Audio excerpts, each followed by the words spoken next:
আমার পাশে এক মেয়ে বসে পরীক্ষা দিছিল। পরীক্ষা শেষে প্রতিদিনই বলতো সব উত্তর দিয়েছি। আমাকে জিজ্ঞেস করলে মান সম্মানের খাতিরে বলতাম আমিও সব উত্তর দিয়েছি। শেষ পরীক্ষায় মেয়েটা বলল গোল্ডেন না থাকলেও অন্তত 100% A+ থাকবেই। আমিও কম কিসে। আমি বললাম আমার গোল্ডেন টাকার কথা। রেজাল্টের কয়েকদিন পরে মেয়েটার সাথে দেখা। আমি বললাম কি খবর, কেমন আছেন?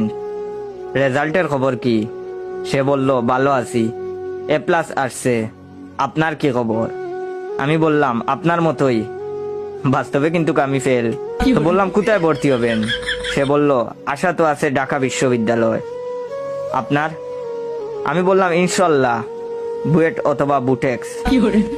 সে বলল ওকে, ভালো থাকেন। আমিও বললাম ওকে।